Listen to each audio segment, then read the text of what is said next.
The king estate slept beneath a veil of quiet that felt almost holy. Even the marble floors seemed to hold their breath.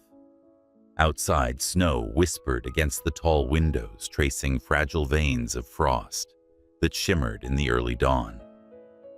Bianca stood at the top of the grand staircase, her hand grazing the smooth oak banister.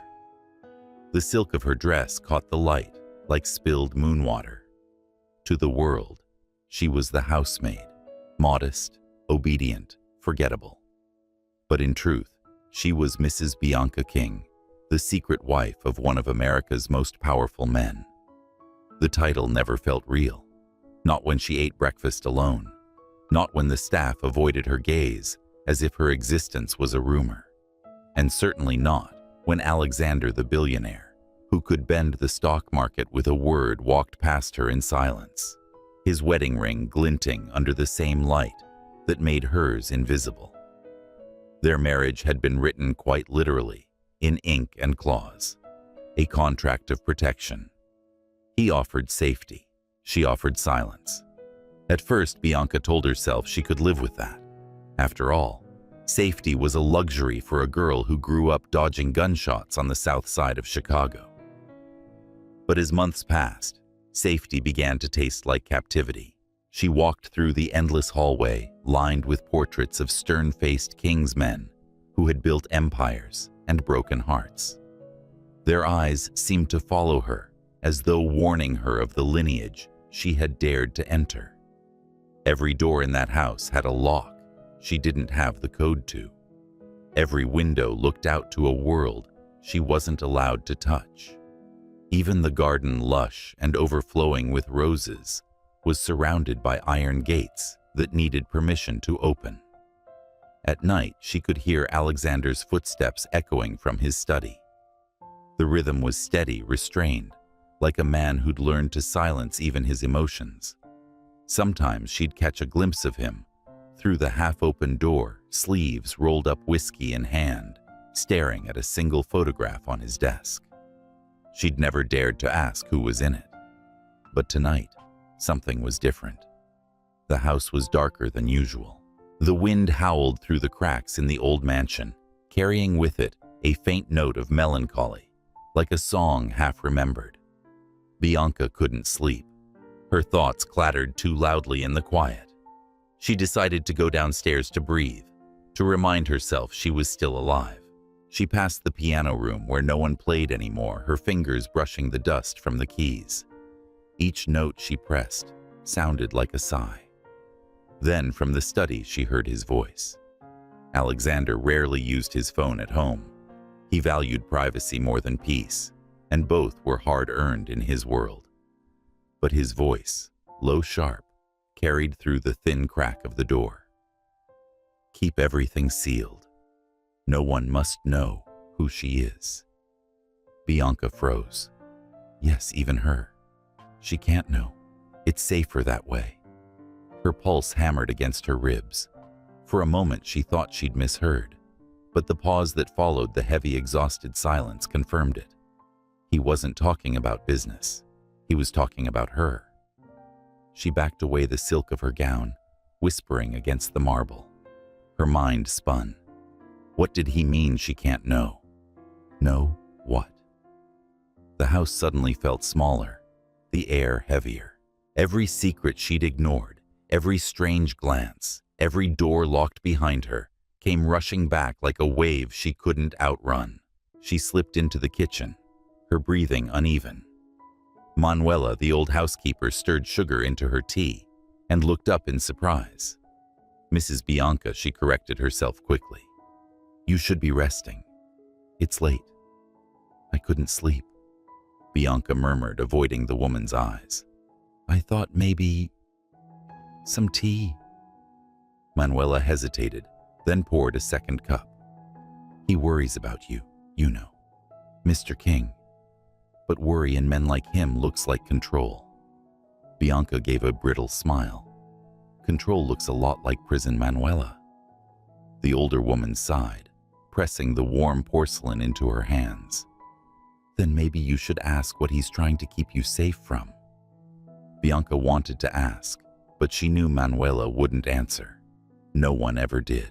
When she returned upstairs, Alexander's study door was ajar. The light was still on. He was sitting behind his desk, tie loosened, jaw tense. When he looked up, his eyes blue as Winter softened slightly. "You're awake," he said, as if stating a fact, not a question. "So are you?" she replied. He gestured toward the chair across from him. "Come here." She sat careful to keep her distance. Alexander leaned back, studying her face, with that same unreadable calm. "You've been quiet lately." "I've had time to think," she said evenly. "A lot of it." His lips quirked. "That sounds dangerous." "Maybe it is." She met his gaze. "Alexander, what exactly am I to you?" He didn't answer right away. His fingers drummed once against the desk. Then he said softly, "You're someone I can't afford to lose." The words should have warmed her, but they didn't. They felt like another kind of cage. "And if losing me means I find myself again?" she asked. His expression changed just slightly, but enough. "Don't say things you don't mean, Bianca." She rose from the chair.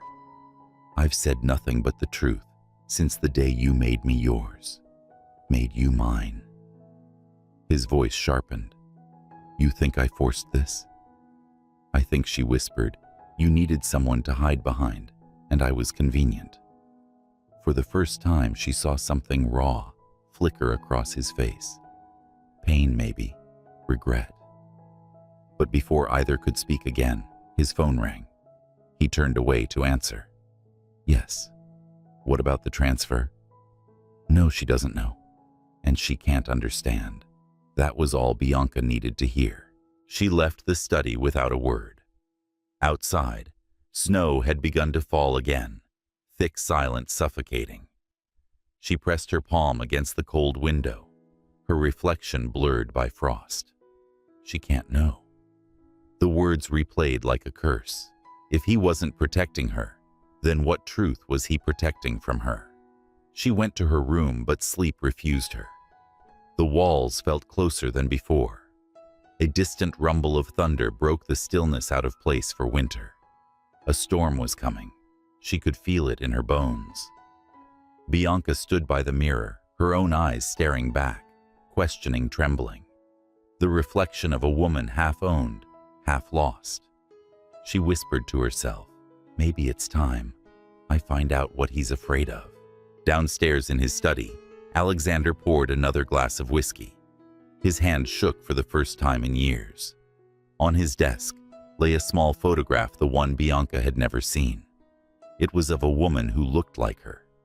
Same deep eyes, same half smile, but older. He traced the edge of the picture with his thumb and whispered, "I promised her I'd keep you safe." Then, from the darkness beyond the window, a pair of headlights flashed once, then disappeared. He reached for his phone, the color draining from his face. Incoming message. "We found her. The girl who looks like your wife." Alexander froze. The glass slipped from his hand, shattering on the floor. And upstairs, Bianca, unable to sleep, heard the sound of breaking glass echo through the mansion like a warning. She didn't know it yet, but that single message would unravel everything: who he was, who she was, and the truth about the woman in that photograph. Morning light slipped quietly through the tall windows of King Estate, painting the marble floors in streaks of pale gold. To an outsider, the mansion was a dream, a symphony of elegance, of power, of wealth, displayed in polished silence. To Bianca, it was a museum built to house her. The maids greeted her with polite smiles that never reached their eyes. The security team bowed their heads but watched her every move, as though she were a fragile piece of art that might suddenly shatter. Every door had a code she didn't know. Every hallway led to rooms she wasn't allowed to enter. And every night, Alexander locked his study. It was, she realized, The perfect prison, soft carpets, silver spoons, and invisible chains. At breakfast, she sat alone at a table that could seat 20. A vase of white lilies stood in the center, their scent heavy and sweet. Her reflection shimmered on the polished tableware. Perfect posture, perfect manners, perfectly miserable. She used to think freedom meant money, but now she knew better. Freedom was laughter echoing down cracked sidewalks, the sound of kids chasing each other through the alleys of South Chicago, her mother singing to the radio while cooking cheap pasta. Those memories had color. Here, everything was gold, and nothing was alive. Manuela, the old housekeeper, poured her coffee in silence. Bianca watched the steam rise and whispered, "It's strange, isn't it? You can have everything and still feel like nothing." Manuela didn't answer, but her eyes softened. Sometimes she said gently, "The richest prisons are the ones that look like heaven." That night, Bianca wandered into the music room again. The piano waited like an old friend she hadn't touched in years. She sat hesitating, then pressed one key. The note trembled soft, sad. Behind her, a low voice broke the quiet. "You play beautifully." She startled. Alexander was leaning against the doorway. Tie loosened, shirt sleeves rolled up, watching her with unreadable eyes. "I didn't know you listened," she murmured. "I listen to everything in this house," he said. His tone wasn't threatening, just true. Bianca turned back to the keys. "Then you must know how quiet it gets." He stepped closer. "I built this silence to keep you safe." Her fingers froze mid-note. Safe from what, Alexander? The world or you? His expression hardened, but there was something else beneath it. Fear. The kind that comes from knowing danger isn't outside the walls, but already inside them. He sat across from her, elbows on his knees, head bowed.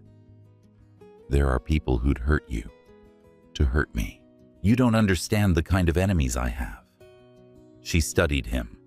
In the half-light, his confidence seemed to crack. For the first time, she saw not a billionaire, not a legend, but a man haunted by ghosts. Later in their bedroom, Bianca stood before the window looking out at the endless acres of manicured perfection. The moonlight poured over the gardens like liquid glass.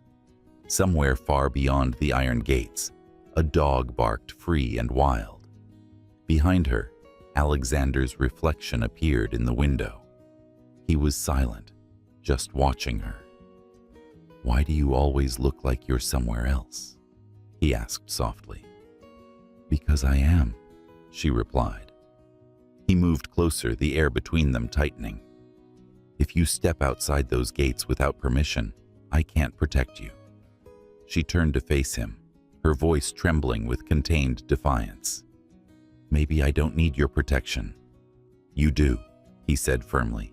"You have no idea what they're capable of." "Then tell me." His jaw tensed. He didn't. Instead, he reached out, brushing a strand of hair from her cheek. His touch was gentle, almost reverent, but it carried the weight of unspoken guilt. "You think I'm your captor?" he said quietly. "But Bianca, I'm the one trapped here, not you." She held his gaze, searching for the truth in his eyes. For a heartbeat, she thought she saw it, a crack in the armor, a man desperate to believe his own lies. Days passed heavy with silence. The mansion became a rhythm. She couldn't escape breakfast, alone afternoon walks, under surveillance dinners without conversation. But the more Alexander tried to shield her, the more restless she became. One evening, she followed the faint hum of voices to the security room. The door was ajar. Inside, screens flickered live footage from every corner of the estate. Her stomach dropped when she saw her own image, on one of them walking in the garden, reading by the fountain, sleeping. Every moment of her life was recorded. "Don't," came a voice behind her. She turned. Alexander stood in the doorway, his face unreadable. Bianca pointed at the screens. "What is this protection?" he said simply. "Surveillance," she corrected. You're watching me like a threat. Because you are one. He snapped, then caught himself, voice lowering. Not to me, to them. Who are they? Alexander, she demanded. You keep saying them, but I never see anyone but you. He took a step forward. That's the point. She stared at him, her pulse racing. What are you hiding from me? His answer was quiet, almost tender. The truth. That night she dreamed of running, her bare feet hitting the cold marble doors, slamming alarms, wailing. When she woke, her throat was tight with tears. In the dim light, she saw Alexander sitting by the window, watching the sunrise. The tiredness in his posture looked ancient. Do you ever sleep? She asked hoarsely. He didn't look at her. I can't. Not when I see her face. Whose face? For a moment, he seemed to forget she was there. His voice was a whisper. The woman I couldn't save. Bianca felt a chill run through her. Someone you loved. He didn't answer, but his silence said enough. She rose from the bed and walked to him, her heart pounding with something between anger and empathy. Is that why you married me? Because I look like her? His head turned sharply, eyes meeting hers, wounded, defensive. You think that's what this is? I don't know what this is anymore, she said, voice breaking. A marriage, a deal, a memory you're trying to resurrect. He stood towering over her, his voice suddenly raw. I married you because you were the only thing that made sense when nothing else did. Bianca stepped back, her chest heaving. That's not love, Alexander. That's desperation. He flinched as if she'd struck him. Then, without another word, he left the room. Hours later, she found herself wandering the West Wing, a part of the mansion she was told never to enter. Dust covered everything, but one door stood slightly open. Inside was a room frozen in time, a vanity with crystal perfume bottles, a faded blue dress hanging by the window, and on the wall a photograph. A woman smiling with the same dark eyes as Bianca. Her blood ran cold. The woman from the photo in his study. Beneath it, written in delicate cursive, Eleanor King. 1985, 2017. Bianca touched the glass, her reflection overlapping with the dead woman's. Their faces, nearly identical, merged into one. Behind her, the floor creaked. Now you understand, Alexander said quietly from the doorway. She turned, trembling. You think I'm her? I don't think, he said, voice cracking. I know what they think. Who are they? He walked toward her slowly. The men who killed Eleanor. The men who believe you didn't die with her. Bianca's heart stuttered. You mean they think I am her? He nodded once. And if they find you, they'll finish what they started. The truth hit her like a wave. Terrifying, impossible. Yet suddenly everything made sense. The locks, the guards, the eyes that followed her. But before she could speak, a phone buzzed in his pocket. Alexander's expression changed as he read the screen tightening, darkening. He met her eyes. They've found someone in Chicago. A woman who looks just like you. Bianca felt the ground tilt beneath her. But that's impossible. It's not, he said. If they think you're alive, they'll come for both of you. Both. The word hung in the air, heavy with implication. Alexander, she whispered. Who is she? Looked away. That's what I'm trying to find out. Outside, thunder rolled across the horizon, though the sky was clear. The storm had arrived, quiet, invisible, waiting. And as Bianca stared at the woman's photograph, a single thought began to form, sharp and frightening. What if I'm not who I think I am? Morning rose like a secret. A thin veil of mist crawled across the grounds of King Estate, softening the iron fences and swallowing the world in pale light. Bianca stood by the window watching the fog curl like smoke around the gates, freedom just beyond the glass. For days the thought had haunted her. Ever since discovering the photograph of Eleanor King, the dead woman who shared her face, the mansion had begun to feel like it was breathing against her skin. The walls knew too much. The silence pressed too close. And this morning, something inside her finally broke. She dressed quietly. Jeans, a wool coat, a scarf pulled high enough to shadow her features. Her wedding ring she left on the nightstand, its gold gleam a ghost she didn't want to carry. Manuela caught her in the hallway holding a tray of breakfast. "Where are you going?" "Mrs." The woman stopped herself, but Bianca heard the tremor in her voice. "Out," Bianca said. "Just for air." "You know he wouldn't. I'm not asking." Manuela's eyes softened, then darted to the security camera above the door. She sighed, whispered the back gate code under her breath, and stepped aside. "Run fast," she murmured, "before the cameras turn back." Bianca didn't look back. The city felt like another planet. New York at mid-morning was chaos, car horns, laughter vendors shouting. Bianca stood on the sidewalk half terrified, half elated. For the first time in months, she wasn't being watched. She could smell life again, roasted chestnuts, coffee rain on concrete. She ducked into a small cafe on Lexington. The waitress smiled like she wasn't invisible. Bianca ordered black coffee and a blueberry muffin, savoring the simple rebellion of choosing for herself. But freedom, she learned quickly, came with its own kind of fear. A man at a corner table lowered his newspaper just long enough to glance at her. Another outside smoking by the curb lingered too long before turning away. It might have been nothing. Or maybe it was them, the faceless men Alexander warned her about. She sipped her coffee, pretending not to notice, pretending she wasn't shaking. When she stepped outside again, the air had turned colder. It happened at the crosswalk.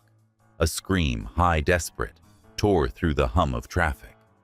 A woman stumbled onto the sidewalk, clutching her purse, chased by a man in a hood. Instinct moved faster than fear. Bianca lunged forward, grabbing the man's arm and twisting it back, the way she'd once seen Alexander's guards do. He cursed, released the purse, and fled.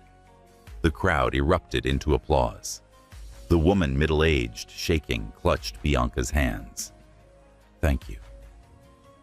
"God bless you," Bianca forced a smile, her heart still pounding.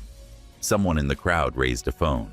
A click, a flash, then another. She didn't notice. Not yet. But somewhere in Manhattan, Alexander King's phone buzzed. A text from an unknown number, attached a photo. She's outside, alone. By the time she returned to the estate that afternoon, the fog had burned away, leaving the sky cold and sharp. The front doors opened before she could reach them. Alexander stood there, coat unbuttoned, eyes dark with fury. He didn't shout. He didn't have to. His silence was louder. "Where were you?" Bianca's voice trembled. "Out." He stepped closer. "Out where?" "In the city. I needed air. Air." His laugh was quiet and dangerous. "You needed air, so you walked into the one place I can't protect you. I'm not your prisoner, Alexander. Then stop acting like my death wish." His words hit like a slap. "You think this is about control," he continued, pacing, now his composure cracking. "You think I built these walls because I like keeping you here. Every time you leave, they move closer. You don't see it, but I do. You just made me choose between loving you and keeping you alive." She stared at him, her throat tight. "And which one did you choose?" He stopped. The question cut through the anger like a knife. He looked at her, something unspoken flickering in his eyes. Love, fear, exhaustion, all tangled together. "Both," he whispered. "God help me, both." That night, the house felt heavier. Dinner was untouched. The maids retreated early. The only sound was the rain against the windows. Bianca stood in the library watching the storm. Her reflection stared back from the glass-tired hollow, questioning. Behind her, Alexander's footsteps approached. "You could have died today," he said, voice low. "I saved someone," she replied. "That's not dying, that's living."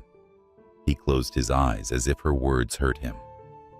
"You don't understand how dangerous this is. Then explain it to me. Stop treating me like a child in a cage." He turned away. "I can't." She stepped closer. "Then maybe I'll keep leaving until you can." He spun toward her. "Don't you get it? I'm trying to keep you safe because I already failed once." The confession silenced the room.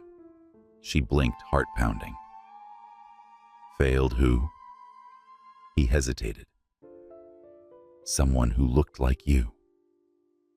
"Eleanor," she whispered. His jaw tightened. "So that's it," she said softly. "I'm your second chance." He reached for her, but she stepped back. "No. You don't get to love me because she's gone. I'm not." "Yes, you are. You're protecting her memory, not me." The storm outside crashed against the glass. For a moment, lightning lit the room, and she saw the truth in his eyes, guilt carved deep and permanent. Then quietly he said, "If you leave again, I won't chase you." Bianca looked up, surprised. "But I can't promise they won't." Sleep didn't come. Bianca sat on the edge of the bed, watching the shadows shift across the ceiling. His words replayed in her mind. "I won't chase you, but they will." The thought should have scared her. Instead, it steadied her resolve. If she wanted answers, she couldn't find them behind locked doors. She rose, crossed to the window, and pulled the curtains aside. The storm had stopped. The world beyond was washed clean silver with moonlight. Somewhere out there was the truth about Eleanor, about the men hunting her, about Alexander's past. She whispered into the quiet, "I'm done hiding." Downstairs, Alexander watched the same moon from his study window. On his desk lay a photograph, the one of Eleanor, and beside it, a new one. Bianca in the city, holding the rescued woman's hands, caught mid-smile. A chill rippled through him. The message that came with it replayed in his mind. She's outside, alone.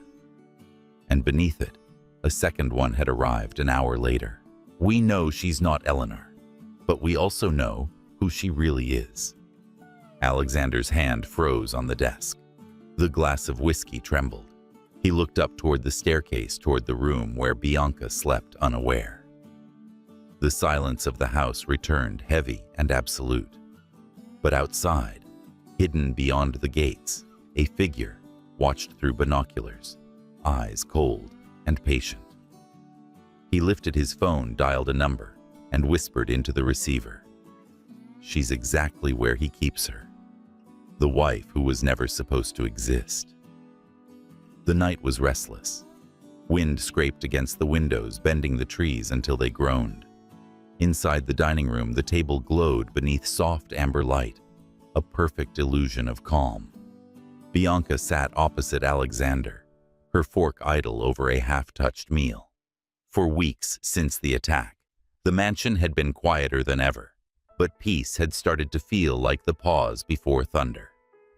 Alexander poured wine into her glass. "You're quiet tonight." "So are you," she replied. Their eyes met, a fragile truce, forged in silence. The wound on her arm had long healed, but what lingered between them was deeper, invisible. He watched her like a man trying to memorize something he feared losing. She felt it too, that trembling awareness that love once spoken could destroy everything it touched. Then came the first sound, distant, like a door slamming. A second later, the glass wall behind them exploded. The world fractured into chaos. Bianca screamed as shards rained over the table. Alexander was already moving, dragging her to the floor, his body shielding hers. Down, he shouted, voice raw. "Don't look." But she did. Through the smoke and glittering wreckage, she saw him, a man in black face, half covered, a long scar cutting across his left cheek. That scar, she'd seen it before, in a faded photograph buried in Alexander's desk. The masked man fired again. Bullets shattered the chandelier, the air filled with the smell of gunpowder and fear. Alexander pulled Bianca toward the hallway, one arm locked around her waist. His breath was harsh, his movements precise, practiced like a man who had lived this moment before. Guards burst in through the side doors, shouting commands, but the intruder was already gone, swallowed by the night. Silence came back, slowly trembling. Bianca sat on the marble floor, shards glinting around her like broken stars. Her hands shook as Alexander crouched before her, brushing glass from her hair. "Are you hurt?" he asked. "No," she whispered. "Are you?" He didn't answer. His hand was bleeding, a thin crimson line cutting across his palm. He ignored it, staring instead at the shattered glass, the dark beyond the window. Bianca followed his gaze. "You knew this would happen." He said nothing. "Didn't you?" She pressed, voice breaking. "Who was that man?" Alexander's jaw tightened. "Someone who shouldn't exist anymore." Her pulse quickened. "He had a scar. I've seen him before. In that photo on your desk." "Don't," he cut in sharply. "Don't go looking for ghosts." She rose to her feet, trembling but defiant. "Ghosts don't shoot at us, Alexander." His eyes snapped to hers, blue burning. For a moment, the mask he wore in front of the world slipped, and she saw what lay beneath: guilt, grief, and something darker. Finally, he spoke, voice barely audible. "I hurt someone once. I thought it ended there. But pain doesn't vanish. It waits." Who was he? Alexander's throat moved, a swallowed memory. "My brother." The word landed between them like thunder. Later in the study, the truth came in fragments. Years ago, Alexander King had built his empire with ruthless precision. His brother Adrian had helped the quiet genius behind the numbers. But when greed outgrew loyalty, one of them had to fall. Alexander chose survival. Adrian chose revenge. He was presumed dead after a fire Alexander never spoke of again. Now he was back. Bianca listened, her heart thudding, the shadows of the room deepening around them. "So he's come to kill you?" Alexander nodded. "Or worse." She stared at him. "And me?" His gaze lifted to meet hers, raw, unguarded. "You're what he'll use to finish it." Something inside her cracked. "Then stop pretending I need protection. I'm not your weakness." He stepped closer. "You are exactly that." His voice trembled, low and desperate. "Do you think I don't see what happens when I look at you? Every time I try to protect you, it's not because I think you're fragile. It's because I know I am." Bianca's breath hitched. "Then let me fight with you." He shook his head. "I won't risk you." She reached for his bleeding hand, wrapped her fingers over the wound. "Maybe you already have." Rain began to fall, soft at first, then harder, washing the blood from his skin, streaking down the windows like tears. "Alexander," she said quietly, "you can't bury your past and call it love." He looked at her, haunted. "And you can't save a man who's already damned." They stood there, caught in the storm's reflection, two souls bound by something too fierce to name. Finally, Bianca whispered, "If I'm what he wants, use me." Alexander's eyes widened. "What you said, he'll come for me. Then let him. Draw him out." He grabbed her wrist, his grip trembling. Absolutely not. Then how does this end? She demanded. You hide me forever. Wait until he kills you first. She stepped closer, her voice barely above a breath. You once told me fear keeps us alive. But maybe it's also what's killing you. He stared at her, torn between rage and awe. Outside, lightning tore through the sky, illuminating her face. Fierce, beautiful, resolute. For a fleeting second, he saw Eleanor's ghost fade completely, leaving only Bianca standing there unflinching. Let me help you, she said again, softer now. Not because you owe me the truth, but because I deserve to fight for it. Alexander closed his eyes. His hand rose to her cheek, trembling. You have no idea what he's capable of. Bianca leaned into his touch. Then show me what you are. The storm raged deep into the night. Guards combed the estate. Security lights cut through the gardens. But inside, in that quiet space between fear and surrender, something shifted. For the first time, Alexander stopped pretending he could protect her by keeping her small. For the first time, Bianca stopped running from the shadows of his past. Love, it seemed, wasn't the opposite of danger. It was choosing to face it together. He pressed his forehead to hers, breath unsteady. If you stand by me now, he whispered, there's no turning back. There never was, she murmured. He kissed her, not with hunger, but with apology, the kind that carried every word he could never say. Outside, thunder rolled again, and far beyond the mansion gates, a figure stood under the rain watching. Adrian King smiled, touching the scar that split his cheek. Little brother, he whispered into the storm, you took everything from me once. Let's see what you're willing to lose this time. The rain drowned his footsteps as he vanished into the dark. The morning after the attack, the world felt wrong. The mansion, once a fortress of quiet wealth, was now surrounded by silence that cut deeper than fear. Broken glass still glittered in the corners, a reminder of the night that had cracked everything open. Bianca walked through the hallway barefoot, her reflection following her in the long mirrors. She no longer recognized the woman staring back, half wife, half prisoner, all questions. In the study, she found a folder left carelessly on Alexander's desk. Inside, pages of contracts, photographs, press clippings. Her own name, Bianca Brown, printed next to the words, Confidential Marriage Agreement. Subject to non-disclosure. Her fingers trembled as she flipped through the pages. Clause 1, marriage to begin within 30 days of the media leak. Clause 2, compensation to be determined annually. Clause 3, public appearance prohibited. Her breath caught. A news clipping slid free from the folder. Billionaire Alexander King linked to scandal involving actress Eleanor Raines. It wasn't love that had begun their story. It was damage control. When Alexander found her, hours later, the contract lay open on the desk. Bianca. Don't, she said, voice hollow. Don't call my name like it means something. He froze. You married me to bury your scandal, she whispered, to clean your name with a lie. It wasn't like that, he said, stepping closer. She laughed, soft, broken. Then what was it?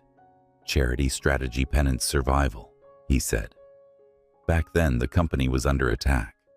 I had enemies, waiting for blood, and the press. Stop, she interrupted. You could have chosen anyone. Why me? He hesitated. Because you were real. Real, she snapped. Or replaceable. The word hit like a slap. Alexander's composure faltered. You think this was easy for me, I think, Bianca said quietly. It was easy enough to lie. For a long time, neither spoke. The truth hung between them, ugly, heavy, irreversible. When he finally reached for her, she stepped back. Don't, she whispered. You can't touch me with the same hands that signed that paper. That night, she packed in silence. A single suitcase, her mother's old sketchbook, and the memories she couldn't tear apart. Alexander watched from the doorway, eyes hollow. "Where will you go?"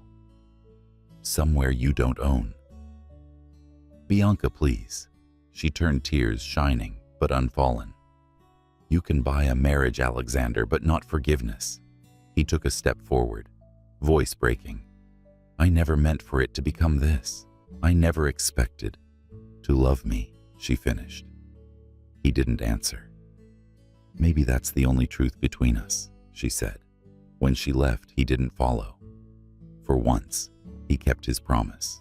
3 months later, Chicago smelled of snow and paint. Bianca's life had shrunk beautifully. Small apartment, small paycheck, big peace. She taught art to children at a community center on the South Side, where color replaced silence and laughter had no price tag. Some days, she caught herself sketching him without meaning, to the slope of his jaw, the sadness behind his eyes. She'd tear the page out every time. Love, she'd learned, was not the same as belonging. But love, like winter, had a way of coming back. It was late afternoon when she saw him again. Snow fell in slow spirals, covering the cracked pavement outside the center. Through the window, she spotted a man standing in the street coat. Dusted white head bowed as if the cold were a penance. Alexander. He didn't knock. He just stood there, as if unsure he had the right. Bianca stepped outside. The air bit at her skin. Snow clung to her lashes. For a long time, neither spoke. Then his voice, hoarse, human, broke the silence. "I once signed a contract to protect my name," he said. "But somewhere along the way, I realized my name meant nothing without yours." Bianca's heart clenched. He took a slow breath, snow melting in his hair. "The world thinks power comes from control, but you made me lose control and find myself in the same breath." She didn't speak. She couldn't. "I told myself I could build a life on strategy," he continued, "but it wasn't until you left that I understood what I built wasn't a life. It was a prison. And you were the only part of it that was real." Bianca's eyes filled, her voice, soft but steady. "Why now, Alexander? Why here?" He smiled faintly, eyes glistening. "Because I needed to see the woman I destroyed and hoped she could still look at me." She studied him, the man who once owned the world, but now looked like he'd give it all back for one more moment of her trust. "You hurt me," she said. "I know. You lied. I did. Then why am I not walking away?" His breath caught. "Because you still love me." She hesitated, snow swirling between them. "Love doesn't erase betrayal." "No," he said quietly, "but maybe it can forgive it." For a moment, neither moved. The city hummed around them, cars passing, children laughing inside the center. The world went on, indifferent to two people standing in the snow, rewriting the ending they never got right. Finally, Bianca stepped forward, her gloved hand lifting to his face. Her touch was gentle, tentative, as if she were tracing the man beneath the guilt. "Alexander?" She whispered, "You don't need to ask for forgiveness." He blinked, confused. "Because real love doesn't start with apology," she said. "It starts with truth." Her hand lingered on his cheek, her breath fogging in the cold. "So if you came here for forgiveness, you have it. But if you came here for me, you'll have to earn that again." Tears rimmed his eyes. "Then I'll spend the rest of my life doing just that." She smiled faintly. "We'll see." And for the first time in months, she didn't turn away. Later, as the snow deepened, they walked together in silence through the empty park nearby. The world around them was hushed blank, waiting to be written again. Bianca glanced at him. "What will you do now? Start over?" he said. with or without my empire. Maybe build something honest this time, she nodded, tucking her hands into her coat. Start with yourself. Alexander looked at her, something soft breaking through the cold. Will you help me? She smiled, small, uncertain, real. We'll see where forgiveness takes us. That night after he left, Bianca sat by the window of her tiny apartment. The city lights glimmered like constellations reflected on wet asphalt. She thought of everything they'd been: strangers, partners, deceivers, lovers, and how sometimes love didn't heal you. It simply gave you the courage to heal yourself. She closed her eyes, whispering into the quiet. Maybe this time, we'll get it right. Outside, beneath the falling snow, a black car idled across the street. Inside, a man watched through the windshield, his face hidden by shadow. He lifted a phone, spoke into it softly. She's back in play, and he's with her. The call ended.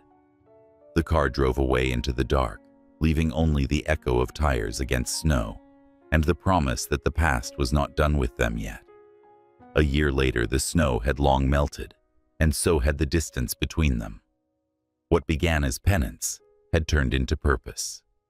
Together, they built something that mattered: the King Brown Foundation, a sanctuary for women of color seeking freedom, education, and the chance to begin again. On the morning of the launch, Chicago was painted gold with spring light. Reporters filled the glass atrium, cameras flashing like the pulse of a living city. Yet, amid the noise, Bianca stood calm, radiant, grounded, wearing a simple cream dress and the quiet confidence of someone who had rebuilt her life, brick by brick.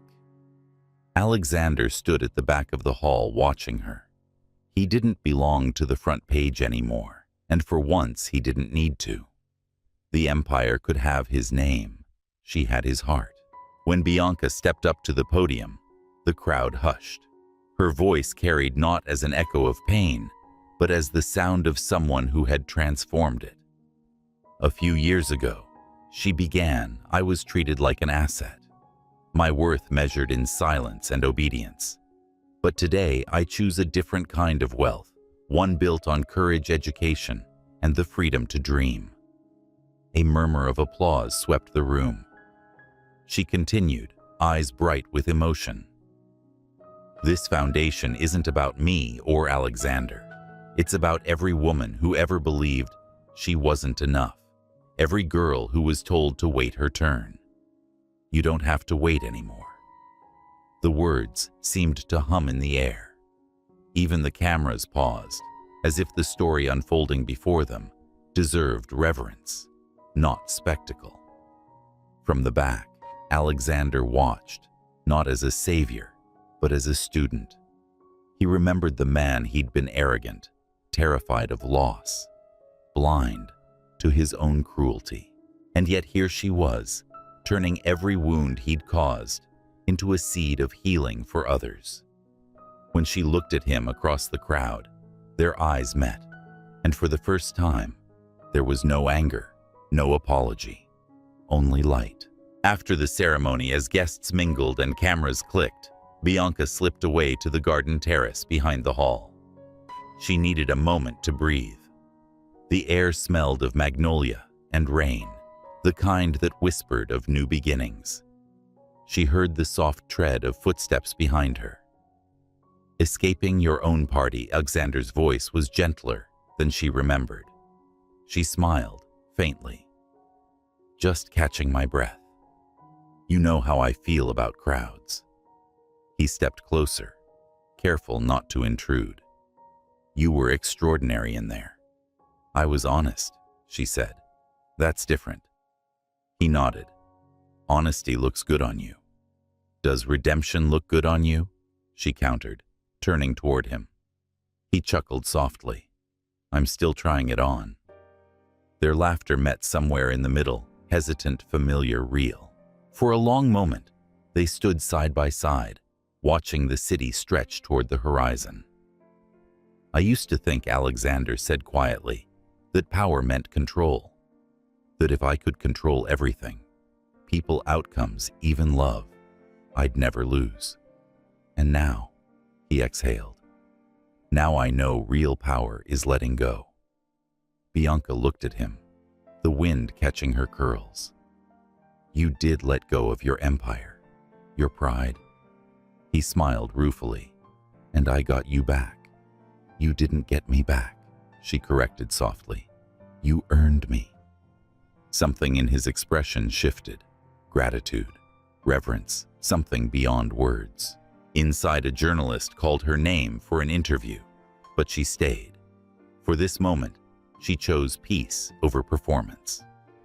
I never thanked you, Alexander said after a pause, for forgiving me, for showing me what it means to start over. Bianca shook her head. You didn't need my forgiveness, Alexander. You needed your own. He looked at her, the truth of it cutting through the years between them. You were right, he said. Love doesn't begin with an apology. She smiled, a hint of warmth in her eyes. But it survives because of one. As dusk fell, the city lights began to shimmer across the river. Volunteers and guests started leaving, their laughter fading into the night. Alexander turned toward her. Bianca, he said quietly, you've built something extraordinary. But you know this foundation, this dream, it started with you. She tilted her head. And you? He smiled. Maybe. But you gave it meaning. For a while, they simply watched the lights flicker below, tiny stars reflected on glass and water. It struck her that life, like the city, was most beautiful when viewed from a distance. Chaos and order, pain and grace coexisting perfectly. Later that evening, during the private dinner with close supporters, Alexander raised his glass. To the woman who taught me that love isn't ownership, it's partnership. And to every woman who refuses to let fear define her worth. Bianca's eyes glistened. She didn't need to speak. The pride in her gaze said everything. The room erupted in applause, but neither of them heard it. For the first time, the noise of the world no longer drowned out what mattered. After everyone had gone, Bianca returned to the stage alone. The banners fluttered softly above her king brown foundation, where dreams begin again. She traced the edge of the podium with her hand, thinking of the girl she once was trapped in, silk, defined by a man's name. That girl was gone, but she had left behind something stronger, the will to rise. Behind her, Alexander approached quietly. He didn't interrupt. He just stood there watching her with a look that held no possession, only awe. She turned to him, eyes shining. We did it. He smiled. You did. Bianca stepped closer, closing the small space between them. Then why do you look like a man who's about to lose something again? He hesitated. Because every time I see you like this, I realize I don't deserve to stand beside you. She shook her head gently. No one earns light, Alexander. We just choose to stop standing in the dark. He laughed quietly, emotion rough in his throat. Then maybe this time I'll choose right. You already did, she said, and for the first time she believed it. Outside, fireworks bloomed over the Chicago skyline, a celebration planned by the Foundation's team. But to Bianca, it felt like the universe had timed it, just for them. The bursts reflected in her eyes as she whispered, "This is what healing looks like."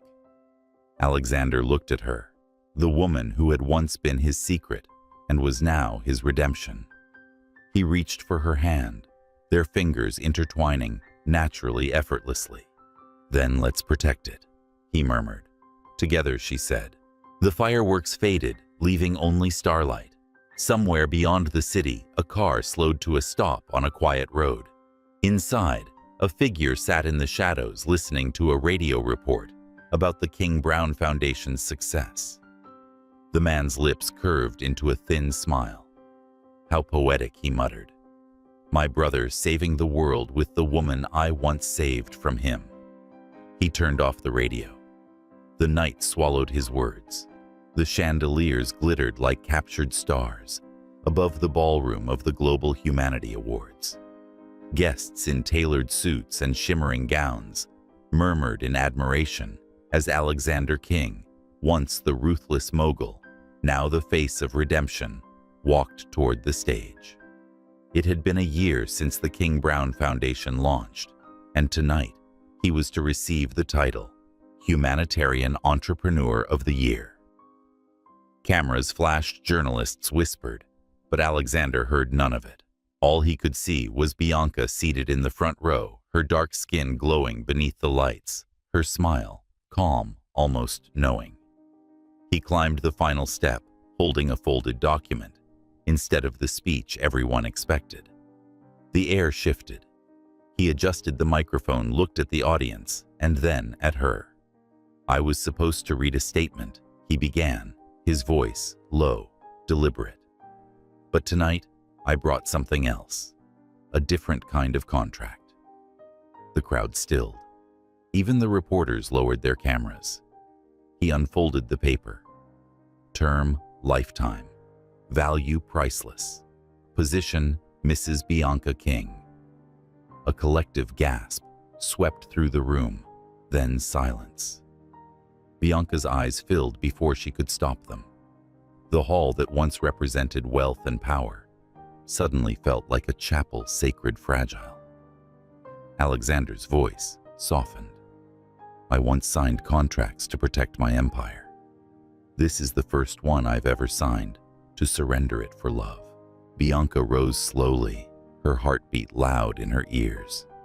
Every step toward him felt like walking through the years they had broken and rebuilt each other.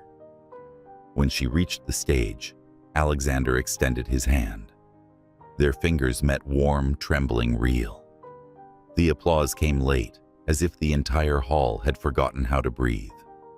Tears slipped down Bianca's cheeks, but her smile was radiant.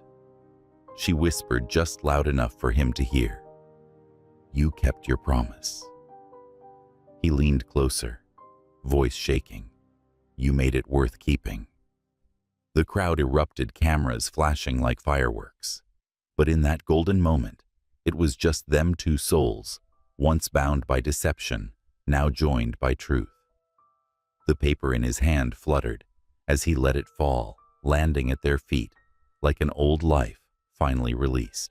Later that night, they stood on the rooftop of the hotel away from the noise below. The city stretched endlessly, glittering alive. Bianca leaned on the railing, her gown swaying gently in the cool breeze. You didn't have to do that, she said. I did, he replied. The old me would have kept loving you in silence. The new me wanted the world to know who you are, who you've always been. Bianca looked out over the skyline. You realize that wasn't just a romantic gesture. It was a statement. He smiled faintly. Good. Let it be one. She turned to face him fully. You're not afraid anymore. Of losing you, he paused. Always. But fear doesn't make the rules anymore. Love does. For a moment, they simply stood there. No titles, no contracts, no secrets. The stars above seemed almost close enough to touch. Bianca took his hand. Do you ever think about how we started every day? And you're not ashamed, I am, he said honestly. But shame only means I've learned. You taught me that. She smiled, her thumb tracing the back of his hand. And you taught me that forgiveness doesn't mean forgetting. It means remembering without pain. He gazed at her for a long moment. Then maybe we're finally free. Down below, the city lights blurred in her vision. Alexander, she whispered, what if we fail again? He chuckled softly. Then we'll build again. This time with truth as the foundation. Bianca rested her head against his shoulder. That's a foundation worth keeping. Hours later, the ballroom was empty, except for a few staff cleaning up the remnants of the celebration. The banner that had read Humanitarian of the Year hung crookedly, half-shadowed. But it didn't matter. The true story had already been written, not on paper, but in hearts that finally understood love's quiet language. Alexander approached Bianca with a glass of champagne. "To us," he said. She tilted her head. "To the future." He smiled. "To a love without terms." They clinked glasses, and for once, there was no pretense, no stage, no spotlight, no past chasing them. Just two people who had learned that real love doesn't erase mistakes. It transforms them. Before they left, Bianca walked back to the stage. On the floor lay the paper slightly crumpled ink, smudged by the touch of her tears. She picked it up gently. "You know," she said softly, "you didn't have to write this to prove anything." Alexander walked up beside her. It wasn't proof, he said. It was a promise, one that doesn't expire. Bianca looked up at him, the man she once feared, then fought, then forgave. "Then I'll sign it too." She pulled a pen from her clutch, and beneath his name, wrote hers in neat, deliberate strokes. Bianca Brown King. The sound of her pen scratching across the paper was quiet, but it echoed louder than any applause they'd ever received. When she finished, Alexander cupped her face in his hands. "Now it's official." She smiled through her tears. No contracts, no lies, just faith. He kissed her slow and certain under the fading glow of the chandeliers. Outside, dawn began to creep through the windows, light spilling across marble floors, touching the discarded roses, the empty glasses. The paper that had once symbolized everything false but now meant everything true. Love doesn't erase differences. It gives us the courage to face them. It asks not for perfection, but for persistence. If this story touched you, love someone, not by holding them tighter, but by making sure they can still breathe freely beside you.